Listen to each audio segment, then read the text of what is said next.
Another week in the Senate. We were able to debate Senator Arthur's child care tax credits on the floor this week. Hopefully we can take that up again sometime soon to be able to get that to passage. Obviously a critical piece of legislation that's been a top priority for us this entire year. We're grateful to see it on the floor in February, which hopefully will give it a lot more time to get vetted and see passage and give families some relief in the state of Missouri when it comes to child care. Also very proud of Senator McCreery. She introduced legislation this week to protect IVF treatments, and after what happened in Alabama this last week, it's clearly important. I didn't know we'd ever be in a world like this, but clearly important to protect the IVF process. And again, Republicans jumping the shark on controlling women and their bodies. So with that, I'll take any questions.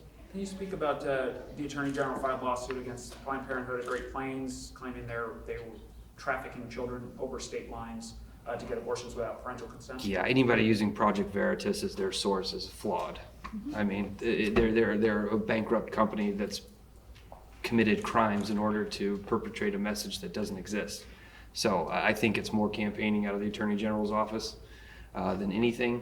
I don't think it's rooted in fact. I think it's rooted in sliced and diced edited videos as is their MO, and we'll see where it goes. I'm sure nowhere, like most of the lawsuits that he files, goes. What are your thoughts on the fact that the FRA has not gotten really any support in the Senate? We came in here thinking that was the top priority of the entire Senate and definitely maybe of the legislature because of how impactful it is to the healthcare system in the state of Missouri. I don't know why it hasn't been debated yet. We are more than ready to debate on that. I would even argue that we are ready to sustain a long help with if there is a filibuster to stay overnight to get it done. As I can promise you, the Democratic Caucus is ready, willing, and prepared to take that issue up whenever they want to do and stay as long as we need to get it done to pass a clean FRA bill and not challenge the $4.5 billion of the state of Missouri. Can you speak about the dispute with the state treasurer putting campaigning stickers is the allegation, on these torch machines? Yeah, I've kind of followed that a little bit. I don't know how all that went down. The treasurer and I have obviously had some differences on a lot of ways that he handles that office and the way that he's kind of carried himself. I don't think it's a good look for the treasurer's office in any regard to have advertisements on gray market machines that most people would probably consider illegal, that a court will decide at some point. But yeah, I don't know how he got from A to B to thinking that's okay.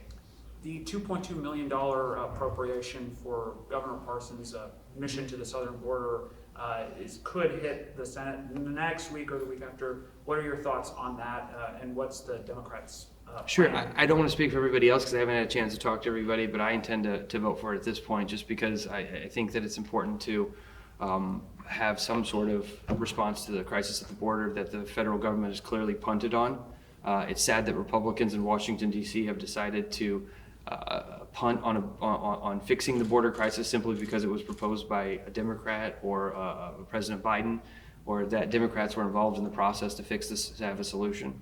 So it's sad that we as a state have to spend our hard-earned tax dollars to make sure that the border, we're doing our part to secure the border, when there's a piece of legislation sitting in Washington, D.C. that could be taken up and passed at any moment to address the situation that's been brokered in a bipartisan fashion that actually works to solve the problem. Speaking of Washington, I believe I heard you were part of the group that went up there. Can you talk about what the conversation was up there? Sure, it was. We had a great conversation. We were invited to the White House to kind of talk about some of the communities in action and what the Biden administration has been doing, kind of ground level with the infrastructure money that they have spent, and just had an exchange of ideas of things that have been working well for us, and to encourage them on some places, and just had a pretty open discussion with the administration in order to get an idea of what's going on in Kansas, Missouri, and Oklahoma on a variety of issues. So, but yeah, it was a good discussion. I have a question I don't know if Tracy, if you want to take it, Sure. But it's all about IVF. Can you talk about your legislation, why you filed it, and has this been something that you've been focused on before the Supreme Court in Alabama, this even became light? So once the Dobbs decision was announced in June of 2022, my entire team, all of the Missouri State Senate Democrats, have been very concerned about the implications of Roe versus Wade being overturned. And since Roe versus Wade was overturned, Republican lawmakers and judges have been hell-bent on making and limiting women's reproductive health care choices, including putting bizarre restrictions on in vitro fertilization. So the reason I filed the bill, I did it in conjunction with my team, is we want Missouri families to know that if this bill were to pass, that they would have certainty as relates to in vitro fertilization. The uncertainty right now is causing great anxiety around the entire state. Do you think that by what you're saying, by uncertainty, do women in these families feel protected or no? No, I don't think women feel protected. You know, when you look at what's not happening in the state capitol, the chaos of what's happening from the Republicans in our state capitol does not give Missouri families, Missouri women, security that the legislature is going to do anything that protects them as it relates to their decision to grow their family and to use in vitro fertilization. Uncertainty for families is the worst thing that this legislature could do. The bill I filed would simply give some comfort and security to families that are in this process or considering this process so that they know they can get the proper care they need here in the state that they live in. There's also been a Republican that actually filed something similar in the House.